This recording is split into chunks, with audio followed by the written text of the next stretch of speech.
Hello, I'm Irma Baker. Welcome to our show.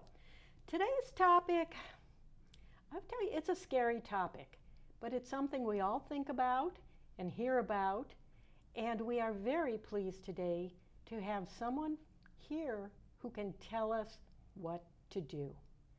Our guest today is Officer Kyle Haas. Officer Haas, it's so wonderful to have you with us today. Oh, thank you for having me. And the topic, let's face it, it's scary when you hear on the news that there's been an active shooter incident, like that bad one in Walmart down in Texas. Yes. It can happen anywhere, anytime. Mm-hmm. Schools are now getting training on what to do, workplaces. What about the people at home, the people who aren't in work or in school? We need to know, too, what we should do.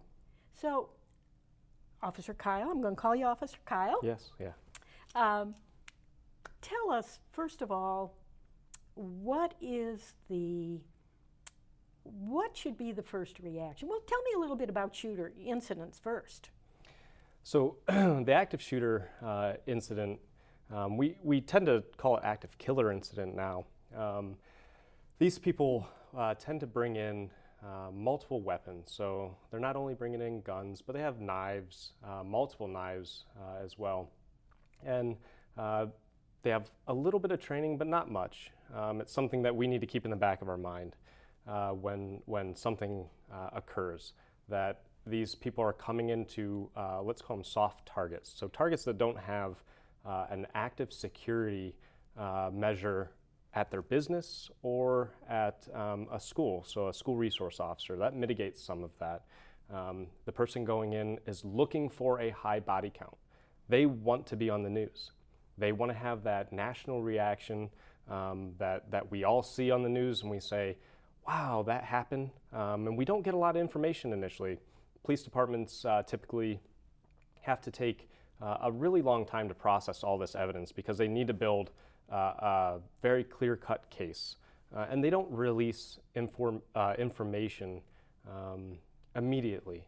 And so we as the public, or you as the public, kind of get left in the dark slightly. Mm-hmm. And it's not by design. It's not something that the police departments want to do. And then usually by the time we get the information out, the incident is past. And the public doesn't get that, and it's not fresh on their minds, so they're not thinking about it anymore. So one of the things that we talk about is the person themselves. They're generally a coward. They go into these places, they look for soft targets, they want a high body count. They want to go in where police aren't, and they want to take lives and make a name for themselves. They generally either give up when when someone goes after them. When the police arrive, they sometimes take their own lives. We've seen them where they put their gun down, their weapons down, and they just run.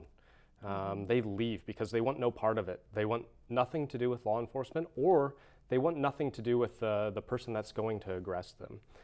There's been a couple incidents in the schools where a teacher has run up and just screamed at him. Didn't have a gun, didn't have a weapon of any sort, just yelled at him and came after him. Those are heroes. They went in, they stopped it. The person threw their gun down, they left, they ran. Mm-hmm. They want to know part of these people. So when we talk about the active killer situations that go on, we need to kind of keep that in the back of our mind that the people are cowards. So how do we, as people, kind of defend ourselves against that? And what should we do? Yeah, and you have the background of, I should have introduced you a little more fully a little while ago, because you are on the SWAT team here in Wadsworth, and you are an instructor in firearms. I am. Yeah, to give a little background about myself, I've been with the police department almost 9 years. As part of that, I'm a field training officer, so new officers come in, I take them out and essentially show them the ropes, but take them through the job and help them learn. I'm also a pistol and rifle instructor for our department. I'm on the Medina County SWAT team. I do a little bit of instructing with the pistol and rifle on the SWAT team as well.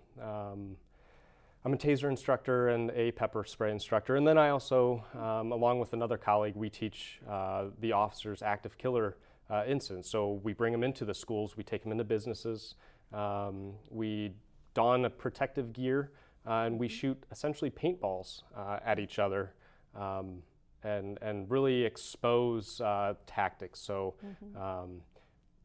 ways that we can keep ourselves safe and keep the public safe also. So we go into the schools and I help teach that also. Well, you would be probably available also to do that at a community event or something like that. Again, for the people like our viewers here who aren't in the schools or the workplace where they have scheduled training in that. Or let's not call it training, let's say knowledge. Right. Of information opportunities. Yeah, so we've done it before, and our officers have come out into the community and we've talked about this just as we're doing here today. We've given some instruction on it. And I think this is a perfect time to talk about, there's some companies out there that do this as well. And I would say that, you know, if you own a private business and you want to get a little more interactive, because for liability purposes, we can't really bring those paintball guns out and shoot them at people because they can cause injury. So there's companies out there that do this sort of thing also, and you can look them up online. I would just say make sure if you're doing this, you vet the instructors. You find out who they are, what they're about. Make sure they have some background that deals with this, and so they can teach it effectively. There's some legal and liability that comes along with it too. So whether you invite us out, or if you want to get a little more interactive and you look up some of these companies that can shoot some of the paintballs, and they can do some of, they're called simunitions, and they can do some of this with these companies and get a little more in depth. These are all factors that these companies or businesses can look at so they can teach and train their employees. And it's not a surprise. We take blank guns, for example, into the schools, and we shoot blanks off. And the first time someone hears the blank go off, it startles them. And it's one of those things where you just need to recognize, yeah, it's going to happen. Even as an officer, we take them through the scenarios, and they get close to the room that the scenario is happening in, the blank gun goes off. I'll even watch, and they get a little bit startled. It's a natural reaction. But that's part of that reaction is where you need to figure out what to do next. So once that startle happens, what do I do after that? And that's, I think, what we're going to talk about. Yeah, because, for instance, let's use the Walmart situation. There were two, it seems like there were two locations. There was the parking lot and then inside the store. So first of all, what about if you were in the parking lot when something like that happened? So I like to, a lot of people ask me this in my personal life too, and I like to start off with saying, nothing's wrong. So well, I shouldn't say that. I should say, as long as you're doing something, nothing's wrong. If you're just standing there, that's wrong. You need to either hide, move, you need to conceal yourself. So find something that the person can't see you in. Don't make eye contact with them. Find a place to leave. Cover too. Cover is something that will potentially stop a bullet. So you're talking about hiding in front of a car where the engine block is, where the tires are, the front suspension.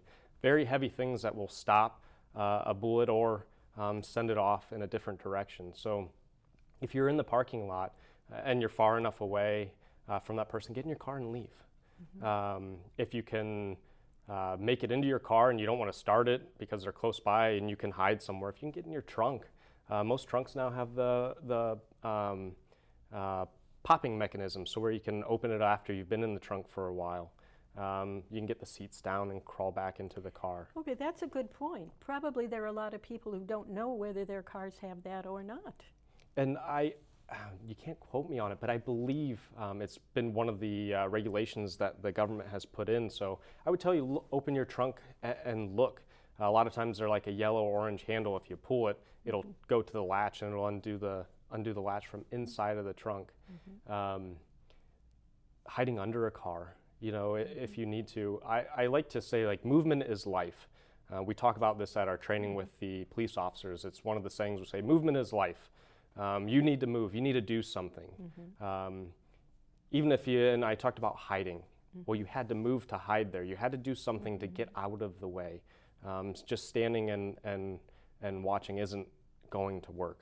And that would be important no matter what your mobility is, because many of the seniors, they're using walkers, or they're using canes or a wheelchair or something. So it's extra important for them to get out if they even suspect that there might be a problem. Absolutely. Get out of sight, I guess. Absolutely. And we talked about, you mentioned that went into the store. And I say nothing's wrong. So if you're by an emergency exit, people always think like, ooh, should I push the fire exit? Should I leave? Is it wrong? Because we don't go out of fire exits. So it's not natural for us to open the fire exit and to leave. So we're such well-behaved people when we're in those kind of situations. We are. We hear, we hear about these things. I heard the gunshots go off, and I stood there and I looked and I was like, I'm not sure if it's a gunshot or not, because we're not expecting that. We're not expecting to go to Walmart and hear gunshots. That's not something that we've trained ourselves to do. And one of the biggest, and I should have mentioned this in the beginning too, one of the biggest things we talk about in police work is mindset. Getting your mindset right. So actually thinking about this active killer incident beforehand. And it doesn't have to be every second of the day. But if you're going to Walmart and you said, if there's an active killer incident, what am I going to do? What am I going to do? So if I'm in the back of the store, have I looked around? Have I seen if there's a fire exit close? If I left the back of the store, what now? So it's something you need to think about before you go into Walmart. So if I left the back of the store, what now? There's houses in behind there. I can go to a house, I can knock on the door, ring the doorbell, tell them, hey, something bad happened at Walmart, can you please let me in? When you talk about the movement is life, and the people have walkers and wheelchairs, and we discussed briefly before this, shooting at moving targets. We do it at the police department, and it's extremely difficult. And if the person's moving to begin with. So if there's the person's moving and you have a moving target, it makes it extremely difficult. That's why we say, even if you're moving in your walker, do something, move. Mm-hmm. So movement, getting out of the sight of the shooter. Yes. And as you said, if you're in a store, well, anyway, you should be familiar with where the exits are. Yes. Or even if it's an exit to a stockroom, I would assume that in a situation like this, if it says employees only, so what? So what? Yeah. Right. Mm-hmm. Yeah, so what? And I guess the worst thing that can happen is, think about if you went somewhere you shouldn't have went, the police are going to show up and we're going to say, hey, why'd you go back there? Why'd you leave out the fire door? I heard something I thought was a gunshot, so I left out of that fire door. We're going to say, that's okay.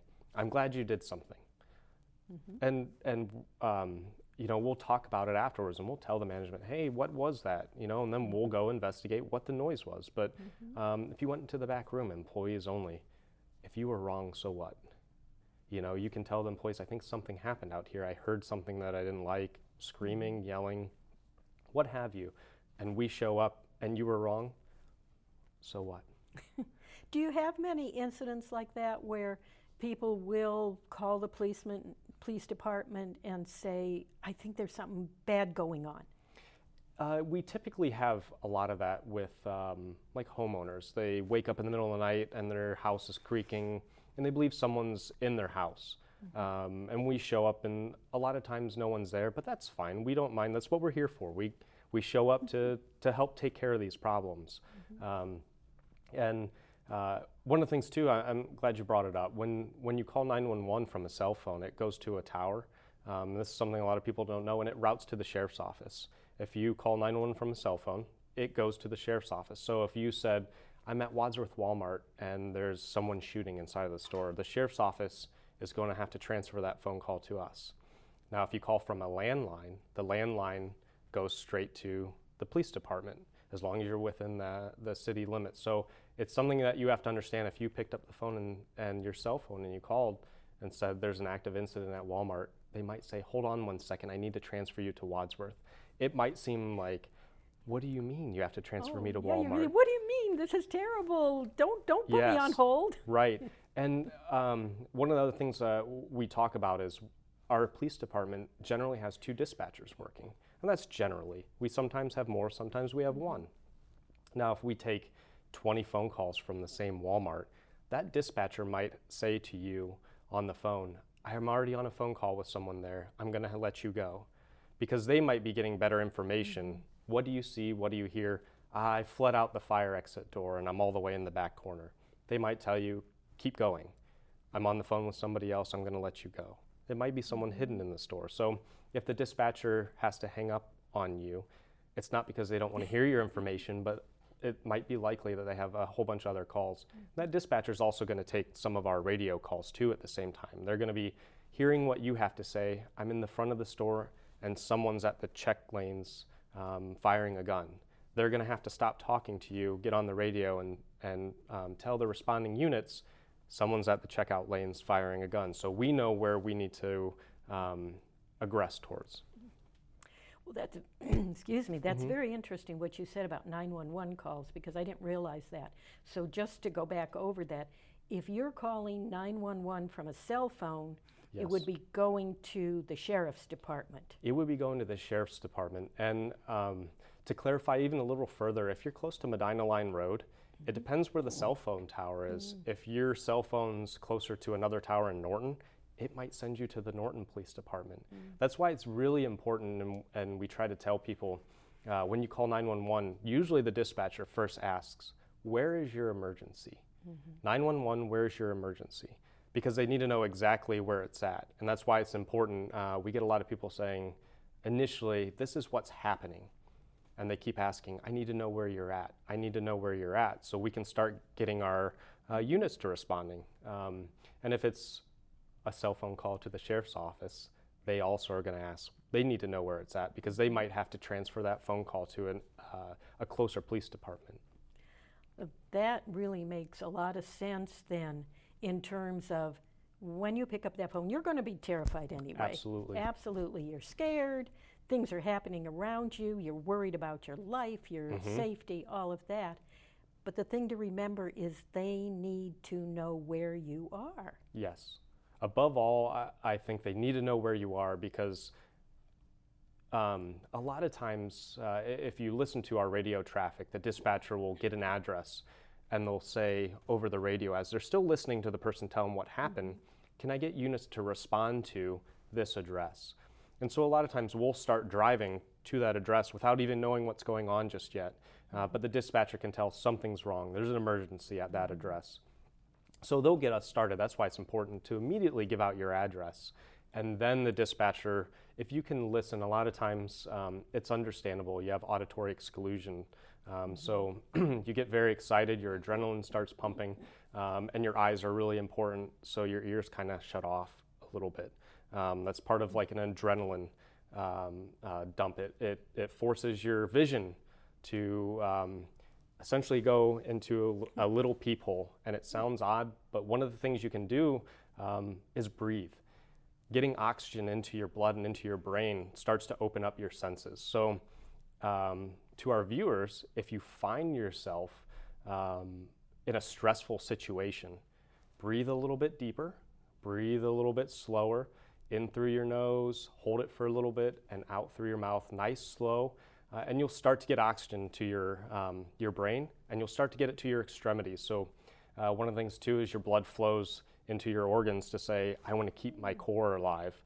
So you'll notice in any stressful situation, if you've thought about it previously, your fingers start to lose some of that dexterity. If I asked, someone that was really excited to write something down, it would be hard for them. We go into these active shooter, active killer situations with the high school, and we have the officers, and they've been trained in all of this. It is a natural reaction to have an adrenaline dump, something to flow through you and get you excited, because that's how our bodies work. It's how it preps us that something's wrong and we're going to go take care of something that we're not expecting. So even with officers, if I start to ask them immediately after, hey, what did you see? What did you hear? Initially, they're like, I don't know if I heard anything.